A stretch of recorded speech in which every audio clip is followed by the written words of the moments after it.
Good morning. Good morning. We have Trustee Tremaine on the phone with us today. If anyone have an extra jacket, would like to borrow that. It's like freezing. But welcome to our first board meeting of the school year of the 20 and the 23. As we step into an exciting and productive fall, our board want to express our best wishes to our students, faculty, and the staff, and wish them success in their endeavors. I have a challenge for our new students, actually for the returning students as well, this coming semester, is that for them to reach out and pursue some new experiences. I sometimes have people say, well, I'm really not into like joining any clubs because I'm kind of a loner. And I'm like, well, find a loners club. Because right after all, we have a squirrel watch club. So I'm sure we have a loner club somewhere existed. I think as you get older, my message to the students are, as you get older, you will realize that at some point you're looking back, you will realize we are the products of our accumulated experiences. So until you spread your wings, you never know how far and how high you can fly. So spread your wings. And Western is full of opportunities, and we are here going to help you every step of the way, all of us. Thank you, Candy. Thank you. Thank you.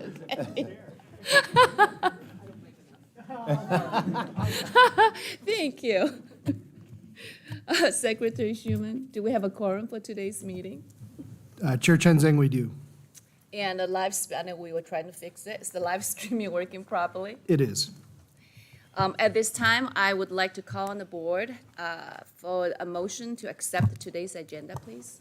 So moved. Support. All in favor? Aye. Aye. Thank you. Motion passed. And are there any comments regarding our trustee, from our trustee concerning our previous meetings minutes? I'll move to adopt the minutes from the June 23rd, 22nd meeting. I'll support it. All in favor? Aye. Thank you.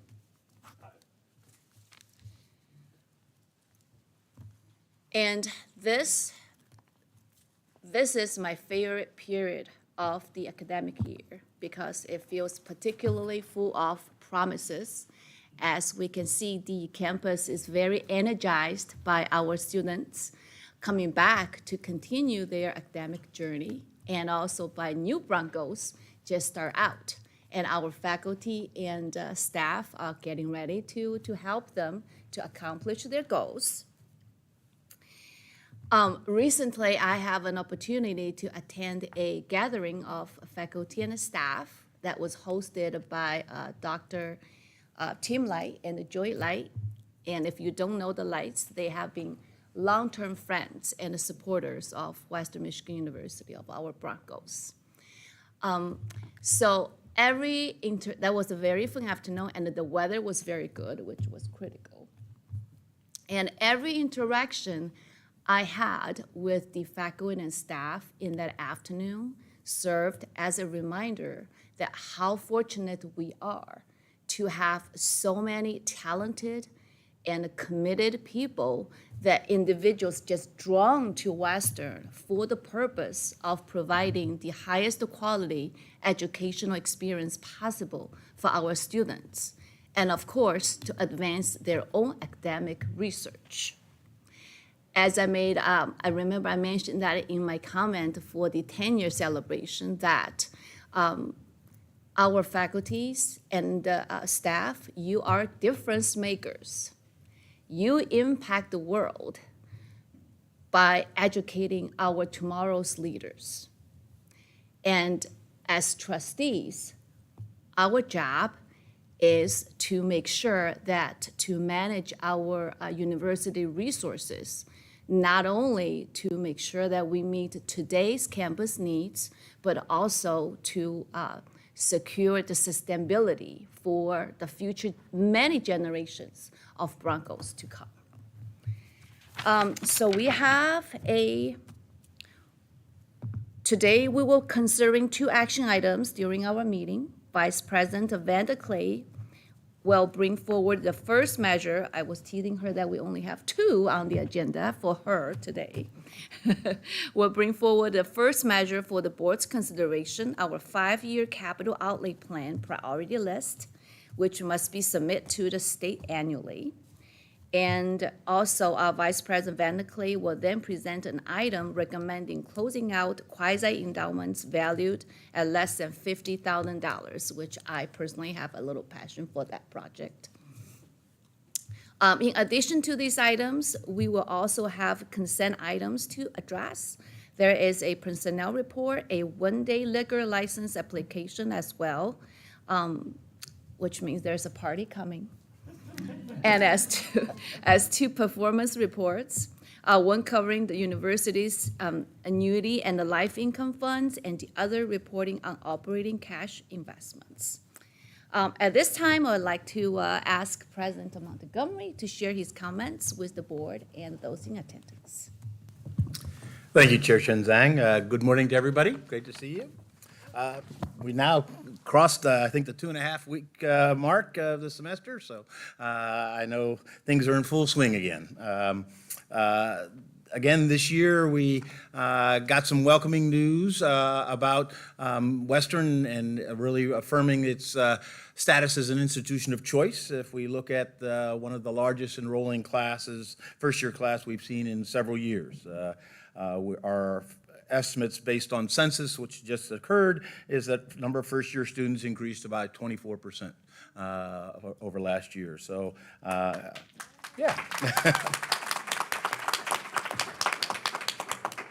You know, we had some indications that the freshman class would be robust, but you never know until actually people show up and enroll in classes and so forth. And so we're really pleased. That news started with growth in applications, and we're, again, seeing a growth in applications. So far this year, it's really early in the game, but we're up 8% again. And so while it's early in the game, it's always better to be ahead than to be behind. And so that's another welcome news of our prospects for the year ahead. Our residence halls are at the highest levels they've seen in years. Occupancy overall has been really positive and up. We had over 4,000 students, I believe, in our residence halls this year, and our residence halls and apartments. Again, much higher than we've seen in the last 3 years. That's important on a variety of dimensions, not least of which is what we do know is that students who start and live in residence halls are much more likely to persist and ultimately to graduate. And so residence halls are where we begin building the family and the connectivity and the community. And so it's important to have those students there, and having a robust enrollment in the residence halls portends well for the future of our students. So those are all positive trends. There are trends that are occurring in the context of nationwide and statewide trends, which are going in the opposite direction. The number of people going on to college, the number of 18-year-olds people turning 18, both are going in the negative direction, so they're positive. Doesn't mean we're over, the game is over and we can spike the football, so to speak, but it is a positive step forward for us as a campus, and hopefully we can continue to work together. I think this effort this year was a product of lots of time put in by our faculty, our staff, our admissions team, deans, really our students, cross-campus effort. And our ambassadors play an enormous role. One of the things that we're proud of is if somebody comes, we have an 80% chance of getting them.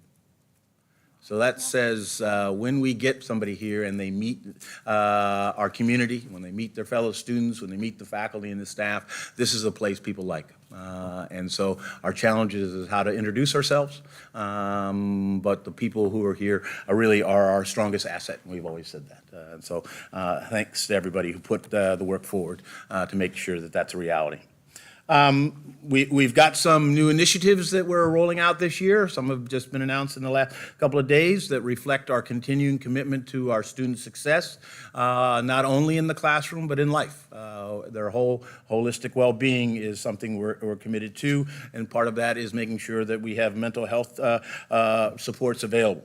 We've expanded our mental health support network to include You Will, it's called. It's a service that supplements our well-established range mental health services. These new resources are responsive to some of the students' requests for services to avail after hours and in the evening and on the weekends. And so we've made those investments to allow that teletherapy and licensed counselors to be accessible 24/7, 365. So we're pleased to announce that. Additionally, we've added to our capacities on campus as well as trying to respond to some of the needs brought forth by our students as well as faculty and staff. How do we support our community better?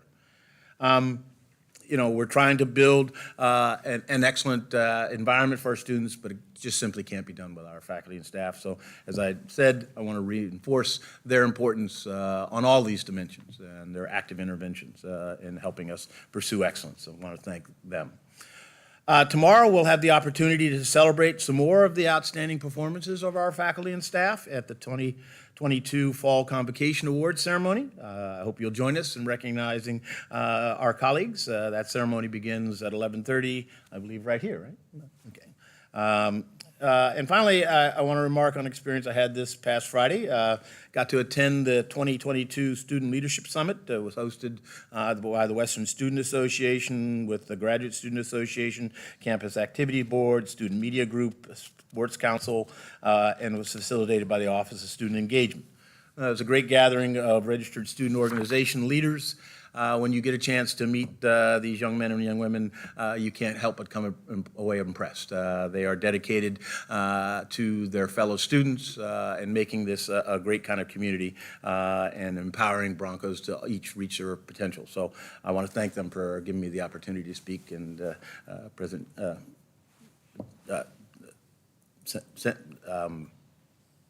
Son, sorry, for inviting me. With that, I'll turn it back over to Chair Chinzang. Thank you.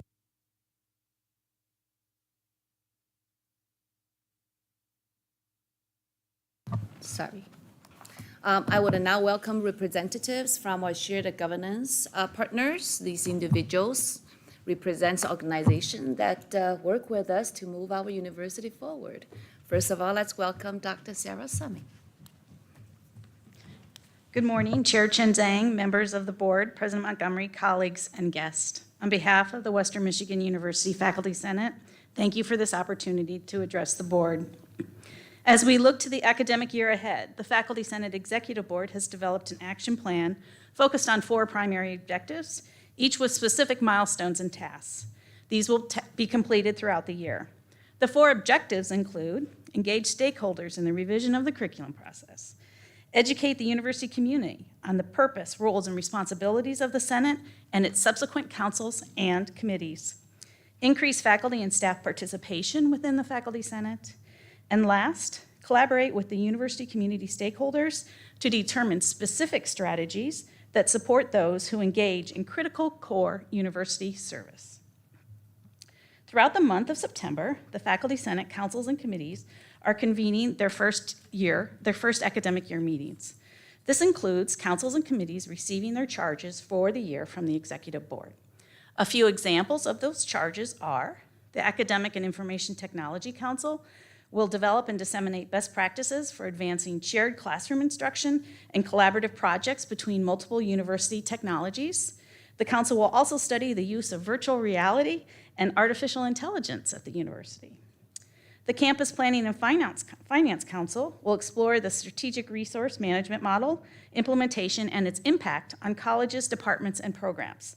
The council will also investigate and evaluate the current processes for enrollment forecasting to understand its impact on recruitment and retention. The Graduate Studies Council, International Education Council, and Undergraduate Studies Council will provide recommendations on how to best support faculty in the area of global learning. When I addressed this board in June, I said I would be highlighting one specific council or committee at every meeting. The council I would like to highlight today is the Research Policy Council. Dr. Andre Ventnor, Professor of Chemistry, is the chair of this council, and Dr. Anthony DeFolio, Professor of Psychology, is the Executive Board Liaison for the council. Other members of this council include 11 elected faculty members representing all colleges, 3 permanent members representing the administration, and 2 student members, one from the WSA and one from the GSA. The purpose of this council is to advocate for discovery at the university by developing, reviewing, and recommending policies that support and enhance research and creative activities. An excellent example of this, and one reason why I'm highlighting this committee today, or this council today, is at its first meeting last week, the council voted to increase the faculty research travel fund from $1,600 to $2,500 per conference, and increase final preparation and publication of papers and exhibition of creative works from $1,000 to $2,000. These funds are distributed by the Office of Research and Innovation. Thank you, Dr. Seeger. The increases will be greatly appreciated by all faculty and highlight how this council is fulfilling its role. The first fall Faculty Senate meeting will be held on Thursday, October 6th at 5 p.m. in the Bernhardt Center, rooms 208 and 209. As always, you are invited. We will be bringing back the light buffet dinner before the meeting, if that's an incentive. A comprehensive calendar of all Faculty Senate, Council, and Committee WebEx meeting links has been recently published on the Senate website. So any council or committee that you want to go to that interests you, you can go to the Faculty Senate website and see when it meets and click on that WebEx meeting. Thank you, Chair Chen Zhang, for allowing me to address the board today. I'm available to answer any questions.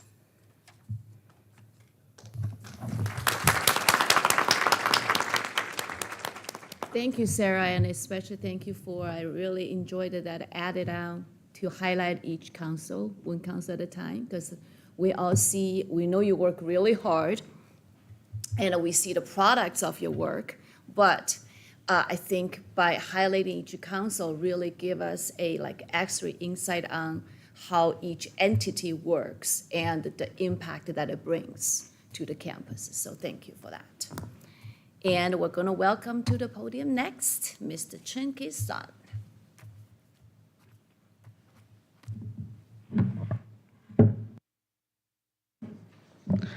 There's a timer here. But a very good morning to Chair Shin Zhang, members of the board, and everyone in attendance. Did I just switch it off? Yes. To be honest, it's still surreal to me that I have the opportunity to speak on behalf of the student body and serve as student body president, even though I arrived on this campus less than 2 years ago. As a matter of fact, I don't look or speak like the majority of the campus community. I never would have thought that an Asian-looking kid with a funny accent would be standing here. But you and the campus community that makes up Western Michigan University have changed that. This is a testament to our university's ability to create avenues of possibilities. A testament that all of us and any of us can be part of something larger than ourselves. And if all of us come together, we can do so much more. While those words might sound nice, I'm not one for just saying nice words. In my short experience here at WMU, I've seen it in my own eyes that Broncos coming together to achieve goals beyond what was imaginable before. 2 years ago, 3 ambitious students came up with an idea to destigmatize mental health, an initiative called Mental Health Week. That initiative was started by WSA, organized by WSA, and led by WSA. I guess it was Mental Health Week for everyone else, but for WSA. But after 2 years, this initiative have grown to be so much larger than the brainchild of just 3 students. As we look forward to holding our 4th Mental Health Week this October, we're currently seeing partnership with at least 7 university departments and offices, as well as collaboration with at least 10 other student organizations. Mental Health Week looks like a multitude of fun, engaging events, but beyond that, we have seen fellow Broncos make significant strides in breaking down the stigma surrounding mental health. There's no one student could have done this alone, but this success we've seen can be largely attributed to the supportive and opportunity-filled community we have surrounding us. Now, we're not perfect. we have shortfalls, and we have a lot of work to do. That's why WSA would like to be part of those solutions. This year, my executive team and I have developed 7 priorities that we would like to emphasize and work on for this academic year. Firstly, busting silos. We want to reframe collaboration efforts. We want to encourage more communications from all levels. And we believe that WSA could be the bridge that brings the siloed together. In fact, as President Montgomery mentioned, WSA, along with staff agencies like GSA, Campus Activities Board, Sports Club Council, and Student Media Group, organized a Student Leadership Summit last Friday. An initiative to bring student organizations that have minimal to no communications for over the past 2 years to start collaborating. We're also making strides in reframing our own organization to be more accessible. As a result of those efforts, we saw more than 60 students attend our very first assembly meeting last week, and the same turnout this week. If you have ever been interested in attending WSA meeting, come join us every Western Wednesday at 5 p.m. at room 157. Secondly, lowering barriers of accessibilities. As students, we see the ways various parts of our campus are inaccessible to students with disabilities and are from minority groups. Our team believes in creating a campus that is inclusive to all students, and our first step in addressing the fact that we have many students stranded at night classes when the buses stop running after 9:30. By paying attention to the problems that are seemingly small, we will gradually, consistently improve our university's accessibility in ways that truly matter to our students. Thirdly, we would like to prioritize promoting mental well-being. I briefly highlighted our extensive collaboration and partnership efforts for the upcoming Mental Health Week, which will be held this October 3rd to October 7th.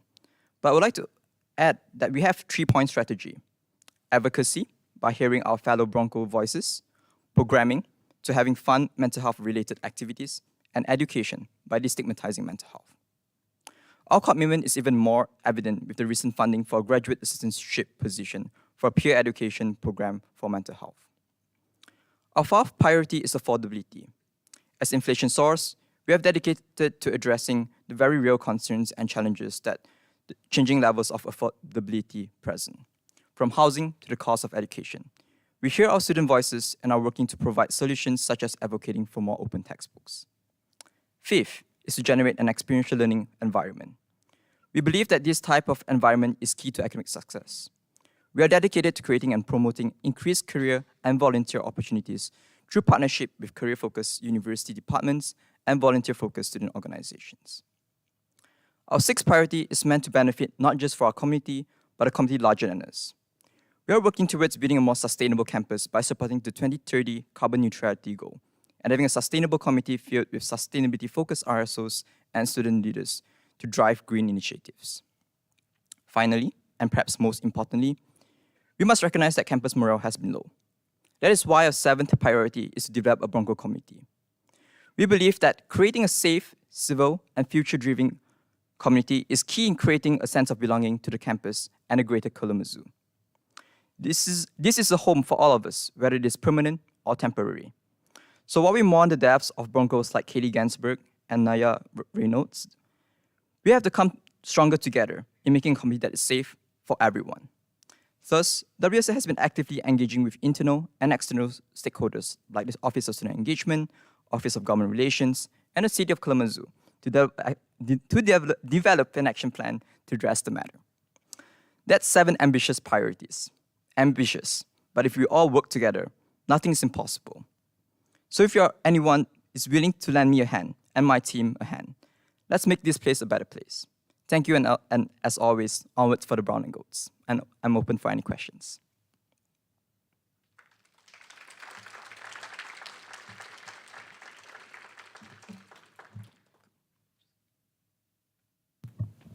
Thank you, Mr. Sun, and it's always great to hear your works, and thank you for sharing with us the 7 priorities. Your work is critical for the success of the campus. As I always said, every time, the students don't necessarily listen to us, but they listen to you a lot more. So thank you. And we share the sorrow for losing the 2 young women, and our thoughts and prayers are with them. in this tragic time. And I would like to know that we are actively working with the city and with all the entities can to provide a safer environment for all of us. So thank you for your work. And next, we're going to welcome to the podium Ms. Vuvu Antonio.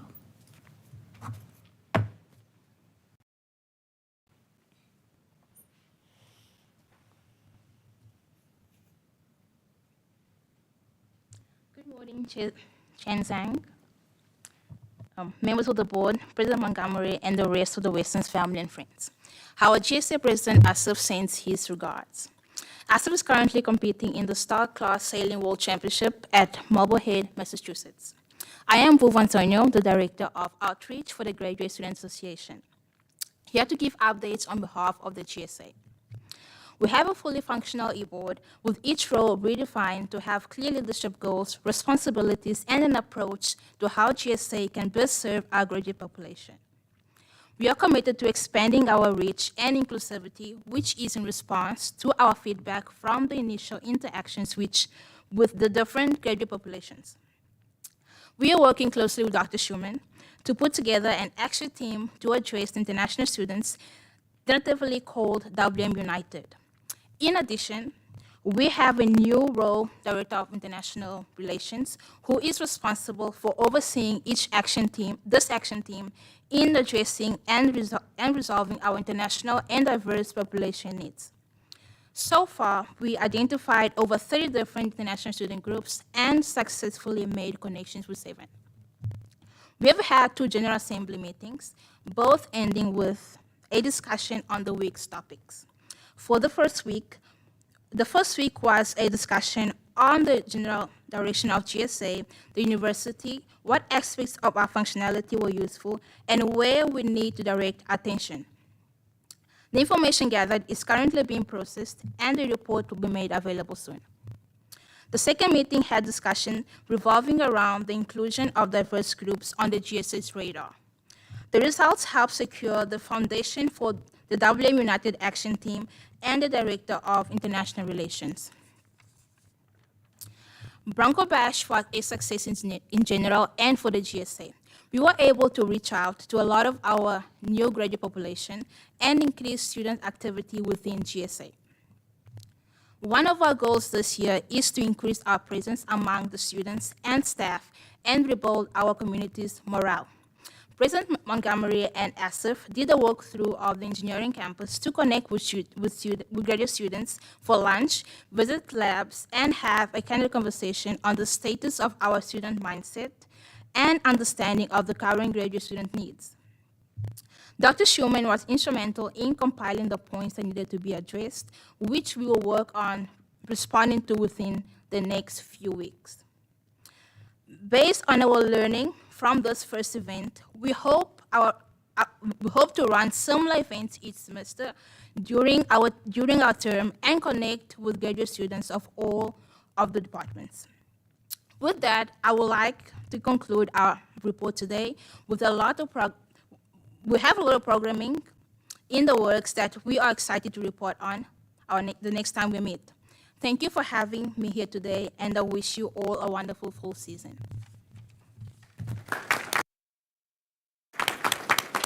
Thank you, Ms. Antonio. I think with the beginning of the school year, it's as the GSA, your work is especially a bit challenging because you are not only deal with a good population of your group are international students. So they're not only having the issue of going to a totally new school, the new environment, but also it's a different country. So your work is very essential for those students' success in the long run. So thank you for your work. And next is, President Montgomery and with Professor Shelton, going to bring us Inspiring Global Impact, Earth Sciences Remote Sensing. And interestingly, I know each word of these, but when it's all put together, I don't know what that means. So I'm looking forward to a presentation. Well, fortunately, we'll have people who are wiser than I to help us with that. It's a pleasure to be able to share some of the work of our faculty.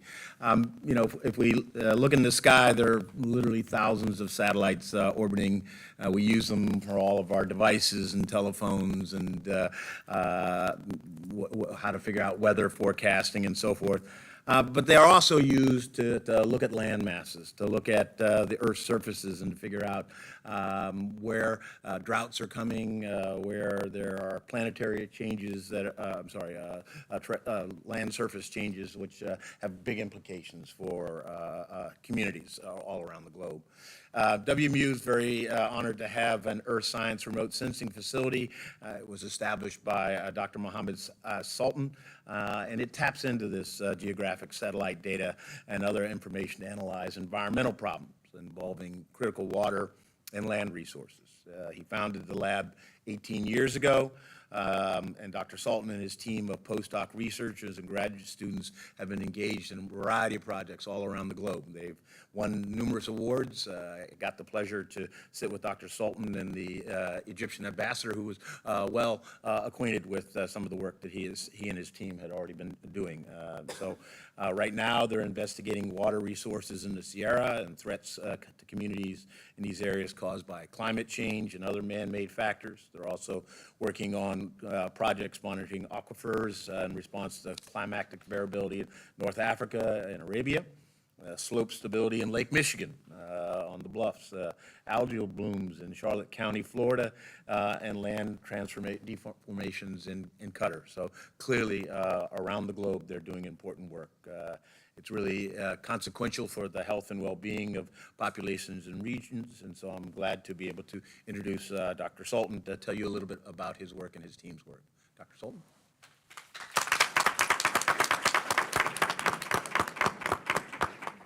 Thank you, President Montgomery and Chairman Zhang and all the members of the board here. It's a pleasure to be with you, all of you. So I came here 2004. I'm trying to, okay.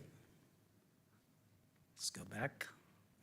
2004, and I established the Earth Sciences Remote Sensing Facility in the Department of Geological and Environmental Sciences in the College of Arts and Sciences.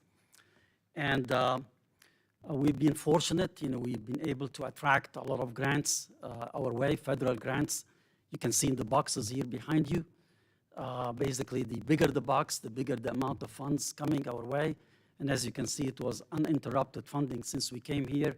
A lot of funds came from NASA, from NSF, National Academy of Sciences, and many other state agencies from overseas, Saudi Geological Survey, Qatar Ministry of Municipality, NATO Science for Peace Program, and many others. We brought some $5.4 million since we came here, averaged about $280,000 per year since then. But look at the spending proposals that we have, and I would like to point to the first one. This is a $14 million proposal that we put only 2 weeks ago. This has been put together with the US Geological Survey and the French Geological Survey. They looked for facilities that can help them map the Red Sea Hills in Saudi Arabia, extending for 3,000 kilometers in length and 300 kilometers in width at a 1 to 100,000 scale. So we were the well-qualified facility, and they came to us for it to do this job for them. And hopefully we have a good chance of getting it. And come January or February, I'm hoping you can invite me and I can give you the good news then. In addition to this, we have multiple other grants that are pending as we speak, over $15 million worth of funds. Our publications have been on the rise since then. Basically, we average about 6 publications per year in high-impact journals. Have been doing this for the past 3 years, and this year is no different than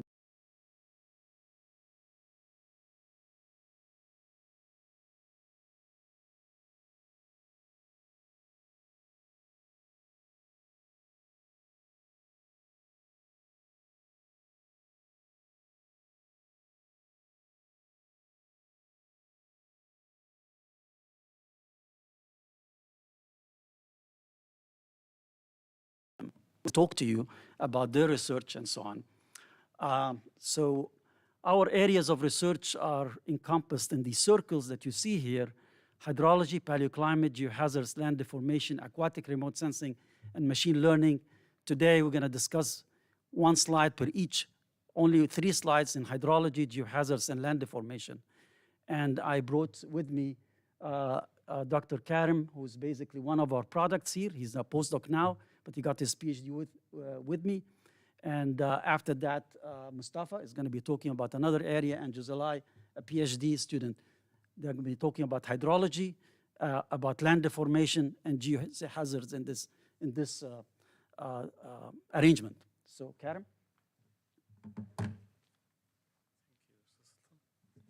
Hello, everyone. My name is Karim Abdel Mohsen. I'm a postdoc research in SRS lab.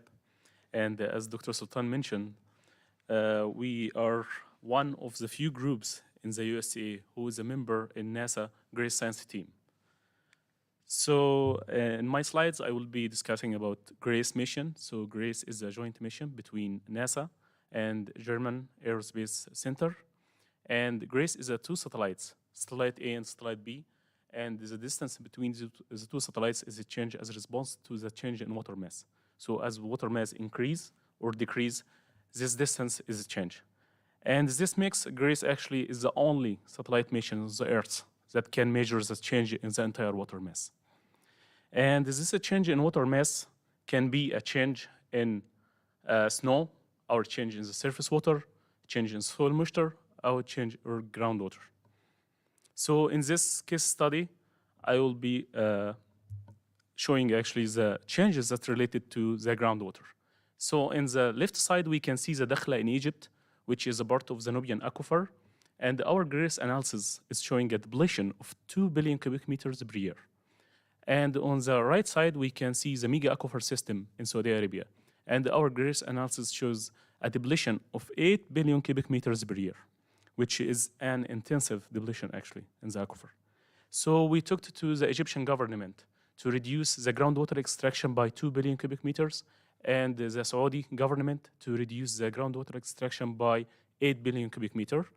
And both actually Egyptian and Saudi Arabia is paying us money to help them to put a plans for sustainable development of these aquifers. So we are helping them actually to get a sustainable development in these areas. And we keep doing this with 2 countries, and we extending our work for other countries as well. And now, actually, we have Mustafa will talk about another big research area in our group that cover land deformation.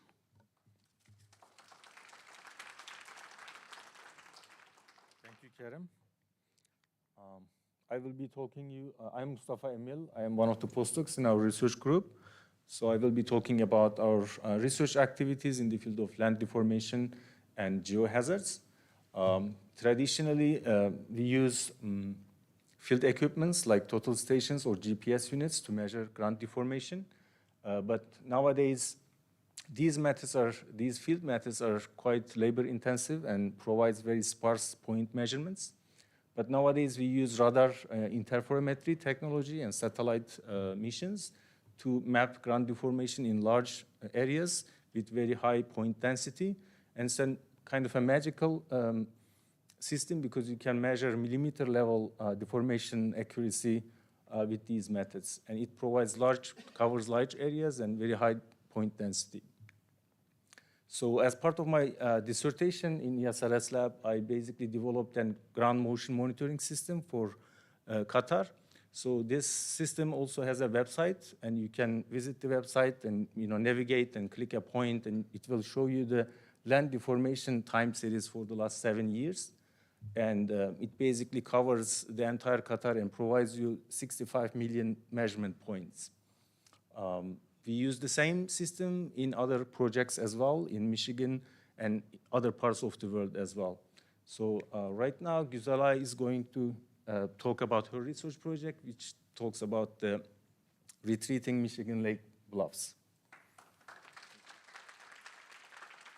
Thank you, Mustafa. I'm Güzelay. I'm one of the PhD students from this amazing group and sitting there. This is, as Mustafa mentioned, the SAR, INSAR measures the distance between the satellite, the distance between the deformation to the satellite over time in the same region. The figure on the right you're seeing, it's one of our study area along the Lakeshore, Michigan. It's on South Haven. The red bluffs that you're seeing is the unstable areas, and it reflects on the figure in the bottom. It changes over time. And then the stable areas, when you see the yellowish areas, it's stable. It reflects on the bottom figure. It stables over time. So whenever you're sitting on those bluffs or your house is sitting on those bluffs, you should be very worried. And I'm not bluffing here anyways. Thank you.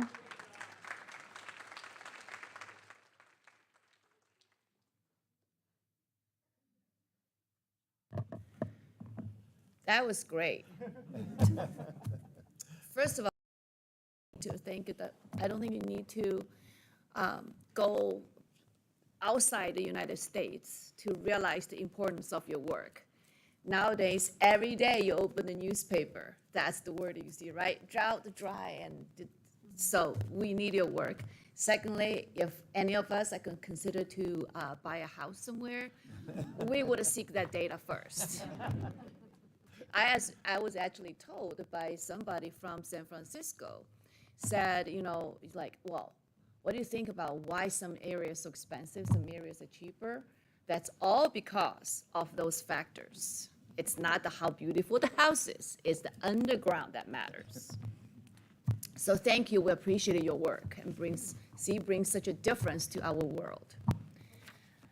And Secretary Schuman, do we have any public comments regarding action items? Chair Chen Zhang, we do not. We do have public comments at the end of the meeting. Okay, thank you.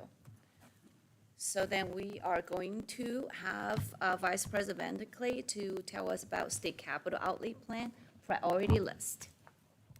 Thank you, Chair. So this is an item that comes before the board each year. It's a requirement from the state of Michigan where they do like our board to approve our capital projects and also to prioritize those projects. And it can be any project, not just one funded through state dollars. It could be funded through donor gifts, university contributions, and/or borrowing. What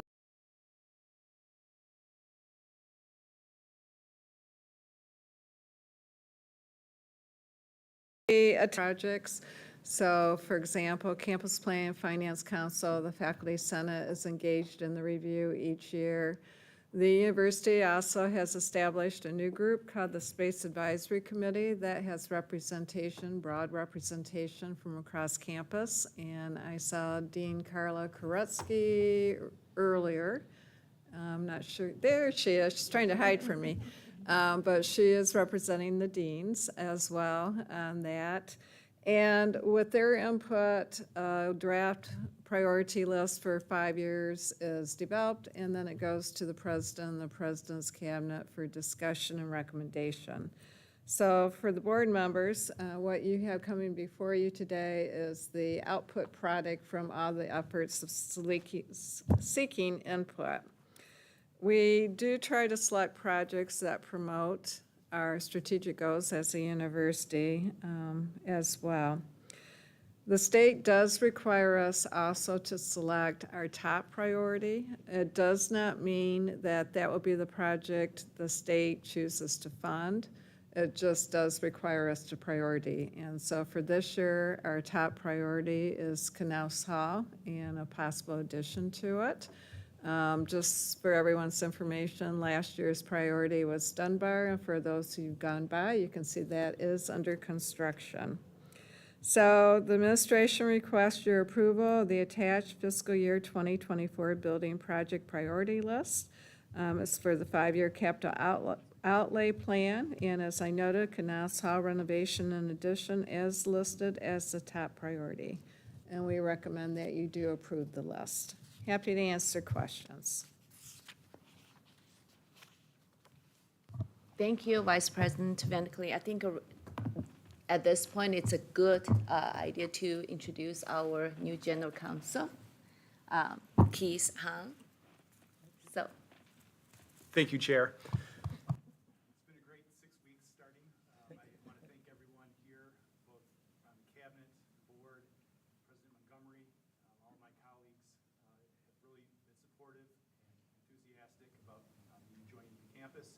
special thanks to Kaylor, your wonderful board secretary.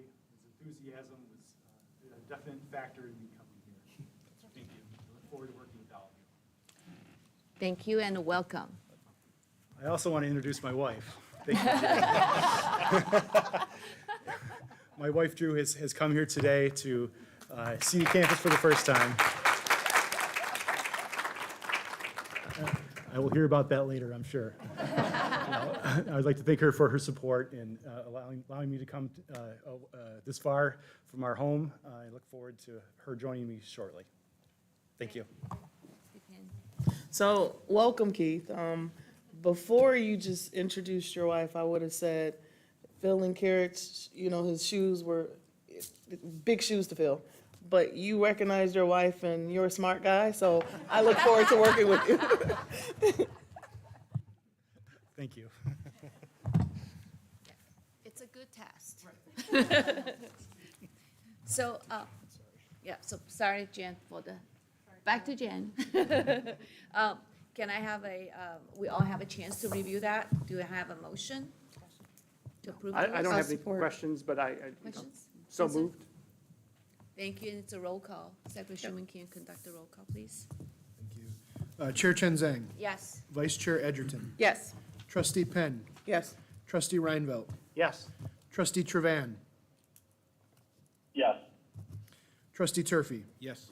Chair Chen Zhang, motion passes. Thank you. And the next, Vice President Vanically, again, is the closing of the quasi-endowment valued at less than $50,000. So, thank you. I'd like to recognize Kristen DeVries and her staff out of University Advancement. About a year ago, they engaged Plant Moran to do an audit regarding our endowments within the foundation. And part of that was to ensure that we were performing our due diligence and our fiduciary responsibility and how we can improve. So the action coming today is actually a recommendation from that audit. So we are asking the board, and I have to note, it's always a question of what comes first and what comes second, and with the timing of the meetings, the Western Michigan University Board of Trustees meeting comes first before the Western Michigan University Foundation Board of Directors meeting. Both governing boards need to take action to support this. And that was done with good counsel from Keith to my left here. And so welcome, Keith. So with that, the expectation is that the foundation board will consider this item on September 23rd. There has been conversation with the governing board as well as its various committees from the foundation, and they are supportive. It's just formal action has not been taken. What we are requesting is to close certain quasi-endowments that have a market value of less than $50,000 as of July 1, 2022. So I want to kind of be clear, if a donor gave us funds specifically for an endowment, and it's less than $3,000, we are not closing those endowments. These endowments are funds provided by university departments at their discretion to create a quasi-endowment. So with that, just for informational purposes, there's 92 quasi-endowments that had been funded by the university that fell below the $50,000 figure. So those are the ones being recommended for closing. There is a list of those in the board. It's about a little over $2 million.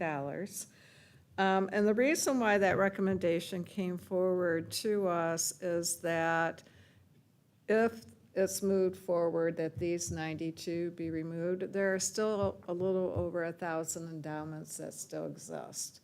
And the foundation and also staff in the university are responsible to making sure that we do use those funds and that we do so if they came from a donor with the donor's intent. And I also want to recognize Nick Griffith. Nick, will you stand? So Nick, yeah.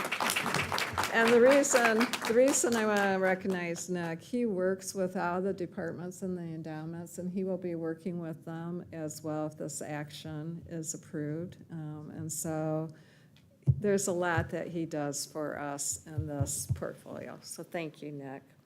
So with that, it's being recommended that the Western Michigan University Board of Trustees endorse the anticipated action of the Western Michigan University Foundation to close the 92 quasi-endowments identified in the attached appendix and providing the dollars to the appropriate university department so that that department aligns spending with the original intent of the dollars given or provided. Happy to answer questions. Any questions? Yeah, I have one.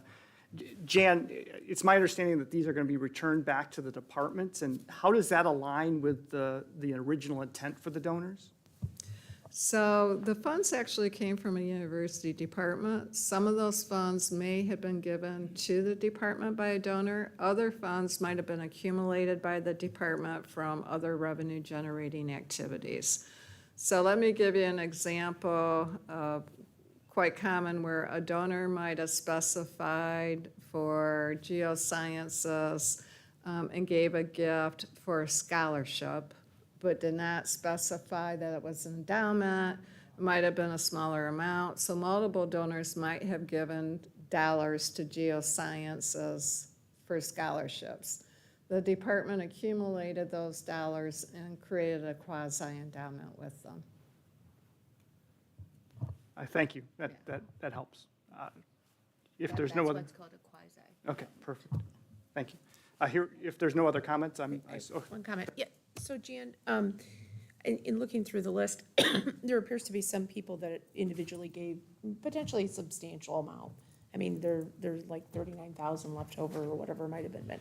So is the foundation or us or whomever, is there any recognition to those donors of those amounts that are just maybe a little less than 50,000, but not meeting that threshold? I mean, are we communicating? I don't know. I mean, some of these, I know endowments come after the death of someone, so maybe there's no family left to do anything, but just wondering what the communication path has been, I guess. So university advancement, if there is contact information for the donor, does provide annual communications with it. These were actually aggregated over probably the last 50-plus years, so it's passed with time. The other thing I would note that even though sometimes there's a name here, unlike with the true endowments that are being preserved, the funding may not have actually come from that individual, and in fact, a number of years ago, we've discontinued the naming practice of quasi-endowments for that reason. So the names themselves can be a little misleading right now. No, I appreciate all the work, because when you look through the list, I mean, it's just a lot for an administrative perspective of trying to keep track of that. So it's great that the development team went through with Plant Moran and figured out a solution to do that. So I think that's great. Thank you. Yeah, I clearly remembered, Jen, when we initially started saying, we need to look at this, and starting doing the work. But if you truly have an endowment, which I encourage everyone who can set up an endowment with set up with Western Foundation, you will actually receive a very nicely report the end of every year with your spending, the gaining, what the money is. So it's actually very rewarding seeing the impact of your money, that money you give to the university. So, and thanks, Nick, for your work as a member who served in the foundation for, 25 years. I would say I hate to see Nick's job descriptions. It might take a binder. So thank you for all you do. We make it simple, duties as assigned.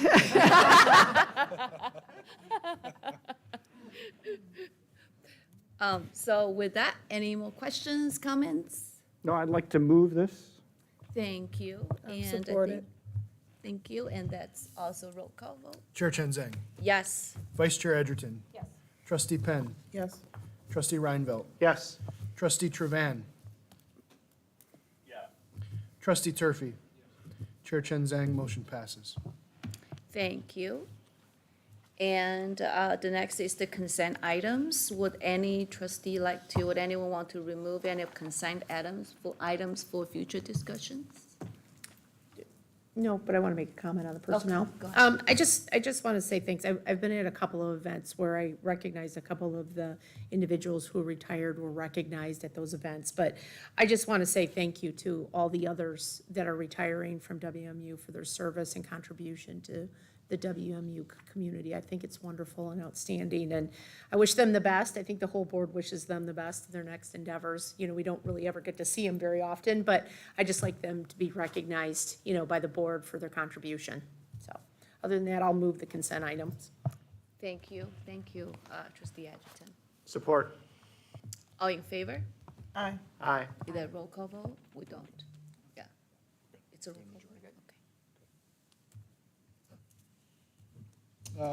okay. Chair Chen Zhang, we have two individuals wishing to address the board during public comment. First, Mrs. Deborah Palzak.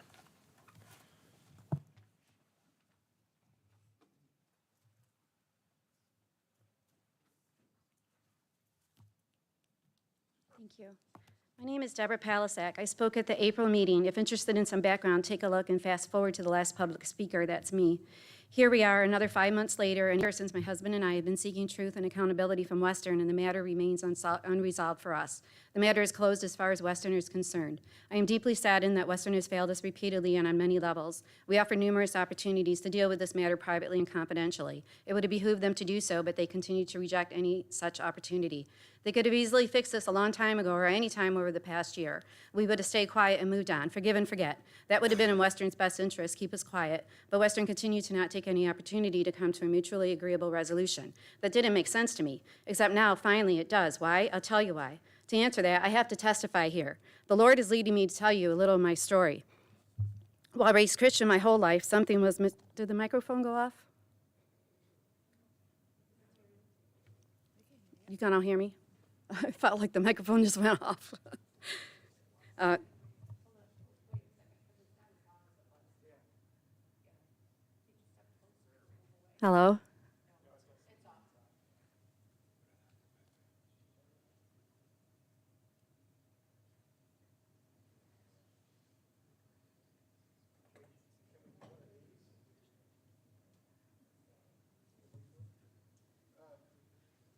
Jacob, would it work to give one of the desk?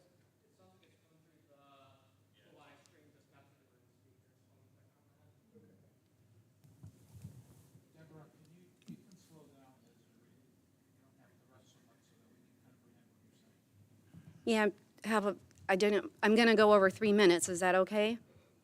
All right. Thank you. So I'm testing this mic. I don't think we're getting anything through any of the mics right now. I don't think there's any, yeah, nothing's on.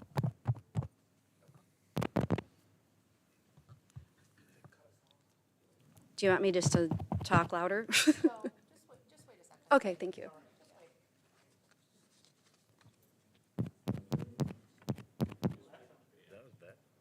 Is it working now? Oh. Let's try this one, see if it Okay. You what? One of them's going to the live stream, one of them's coming to the room. Oh, I see, okay. I could do this. How about that? Do you want to hold it? You want you to hold it? I can hold it for you. We need to have both these up. That's fine. Okay. Okay, where was I? All right. Just speaking to the mic pretty well. Okay. To answer that, I have to testify here. The Lord is leading me to tell you a little of my story. While raised Christian my whole life, something was missing. I wasn't really leading a Christian life. I wasn't one of those people who wear their faith on their sleeve, obvious that they have a personal relationship with God. I didn't really get it at that deep level. While still a believer, I would pray, especially in time of need. My faith was jump-started last fall, when instead of hiring my husband, the College of Aviation hired for a full-time professional aviation position, evaluating flight instructors, a guy with a Bachelor of Fine Arts theater degree, and shy of the 3 years professional aviation experience, thus not meeting 2 of the minimum qualifications on the job posting. Further, we discovered through FOIA documents he had lied on his job application numerous times, and FOIA showed they hired him at a significantly higher salary than any other G-level jobs at Western employees with years of service at Western. The person hired hadn't been working at the College of Aviation for the prior year, and his previous work there was minimal, especially in comparison with my husband, actively working there for over 10 years, master flight trainer, training flight instructors with 2 aviation-related degrees, including the Bachelor of Science, Aviation Flight Science from our own esteemed WMU College of Aviation. But they hired this other person over my husband who was ranked second. Does that sound right? It didn't sound right to us. This did not make sense. So my husband and I scheduled a meeting with the Director of Flight Operations to discuss this. This was last October. Help us understand this hiring decision. As we were driving to the meeting, the radio was on, and I prayed out loud about the upcoming meeting. At the end of my prayer, I added, "Hey, God, I could really use a sign right now. You know that song, We're Not Gonna Take It? It would be awesome to hear that." We got to the College of Aviation, no song. So I dropped Tom off, and I drove alone to Meyer, got gas, and was driving to the adjacent parking lot, and guess what happened? We're not going to take it. No, we ain't going to take it. We're not going to take it anymore came on the radio. They say the Lord works in mysterious ways. But Twisted Sister, he sent me the sign I specifically asked for, even though when I prayed for it, I didn't really expect it to happen. We're not going to take it. It's not just me and Tom. We're not alone in this fight. God is with us, and he is the leader of our team that is not going to take it anymore. Wow, this was my aha moment. I've been through a lot in my life. We all have. Things much worse than this situation with Western. But this was what finally brought me to my knees and into a personal relationship with God. And while this experience was terrible, I am also so grateful because I finally have a true and personal relationship with God. It's not been easy. I keep falling back into trying to control things and wanting things my way and angry when my way doesn't happen over and over. But keep praying, keep trusting, keep waiting, and God comes through for me over and over, continuing to guide me in my research and giving me the strength to not give up and keep fighting for truth and accountability. We pray, thy will be done. We pray the Lord's Prayer, and we also pray for what we want specifically, which would have been that Western take an opportunity to fix this thing and make things right. Let us out of this war with Western. Each step we prayed, please, Lord, let this be the last battle. Let them do the right thing and make amends. Let us move forward. But that never happened. Was our prayer unheard, unanswered? No, because we always preface our prayers with, this is what we would like, Lord, but not our will be done, your will be done. So when our will did not happen, no satisfactory resolution, we knew that our will was not God's will at that time. Keep up the good fight. Listen, I am not happy to be here speaking publicly, exposing wrongdoing about a place that I care about. But here I am, because it's God's will. I can do this because God tells us, be strong and courageous. The Lord God will be with you. So I am here today doing something I would rather not be doing, but I am not alone. God is my strength right here, right now. Fixing this would have been the logical and ethical thing for Western to have done, don't you think? Why didn't they just quietly acknowledge and or fix the wrongdoing? Why did they continue to refuse any accountability instead of finally do the right thing, follow their own theme to celebrate Martin Luther King? The time is always right to do what is right. Well, ultimately, a quiet resolution was not God's will, was it? God's will was not for Tom to just quietly take a full-time job, which he clearly deserves, nor a settlement, which was never on the table. But nor is it God's will for us to just accept Western's final decision without any accountability and for us to just quietly move on and give up. God's will is for us to be here today speaking up about our experience. I believe that. I know that. Luke 8:17, for all that is secret will eventually be brought into the open, and everything that is concealed will be brought to light and made known to all. Western, I know you have been desperate for us to have closure and just accept your conclusions and move on. You have told us repeatedly this matter is closed. This matter is not closed, not for us. We don't answer to Western, we answer to God. Then Romans 12 came to mind. We pay no one evil for evil. Have regard for good things in the sight of all men. If it's possible, as much as it depends on you, live peaceably with all men. Beloved, do not avenge yourselves, but rather give place to wrath. For it is written, vengeance is mine. I will repay, says the Lord. So you know what? It is time. Thank you, Lord. It is time for me to have closure. Awesome. But first, I must do what God commands, which I confess I greatly struggle with, is to forgive, even when forgiveness was not sought. The Lord's Prayer. Forgive us our trespasses as we forgive those who trespass against us. With that, God helping me. Western, I forgive you. I forgive you not because you deserve it, nor because I am suddenly okay with what happened, nor with what satisfied or agree with the conclusions. It doesn't mean I forget and that we're quiet and don't no longer speak out. I forgive because it's what God commands of me, and with God's help I can and will forgive. Forgiveness is a gift I give myself that I deserve, and it's God's way to bring about peace and closure for me, to let go of my anger, to give that to God, let go and let God. He is faithful and just. He is the one I trust, serve, and strive to obey. I'm almost done. Thank you for bearing with me. Just one more thing to say. Tom, you do not deserve to be treated the way you have been treated by Western and at times by me. You deserve a full-time job where you are respected and valued. We trust God. That will happen. You are a person of integrity. You are skilled, smart, kind, patient, loyal, and loving. It doesn't look like the job you deserve is going to be at WMU College of Aviation. Their loss. God has bigger and better plans for you. We trust God's promise. For I know the plans I have for you, declares the Lord. Plans to promise you and not harm you. Plans to give you a hope and a future. I thank you, and God bless all of us. Thank you, Mrs. Pelzak. Next, Mr. Thomas Pelzak.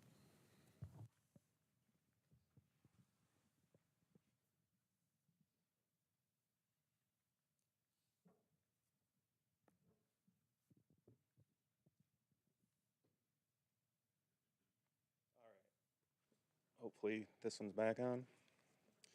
So I'm just going to read from this press release.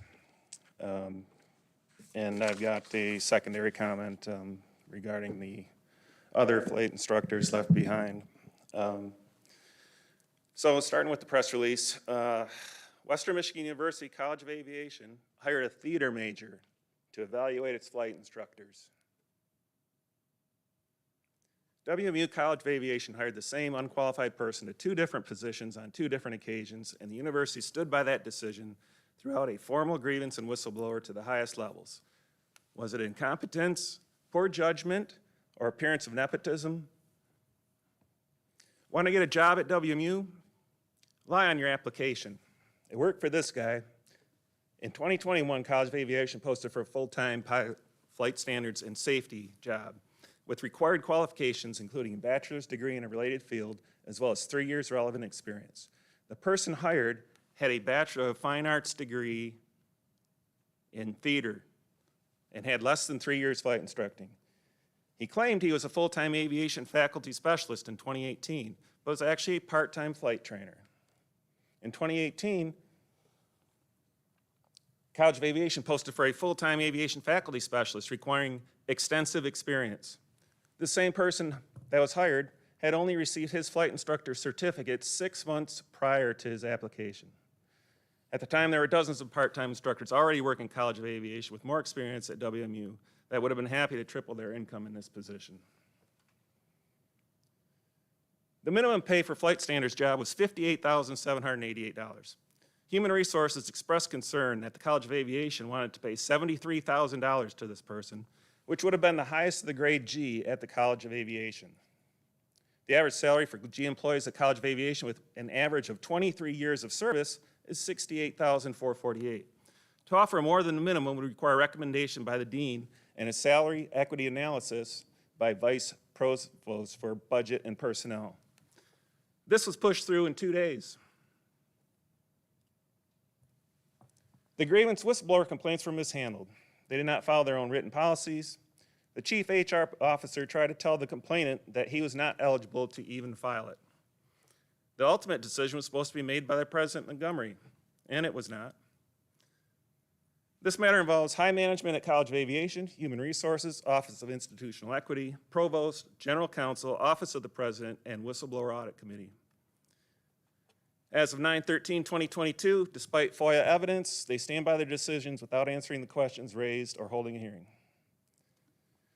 The procedure is followed. This matter is closed. How does this fit with the Cabinet's principles of community agreement? Separately, I'd like to address the lack of respect for the part-time flight instructors at the College of Aviation. Part-timers who are required to work 4 days a week and aren't paid for any downtime or meetings with their leads. Did they get a raise from College of Aviation? No. There's a new $20 million building, some new planes. How about the 2.5% across the board for non-bargaining employees?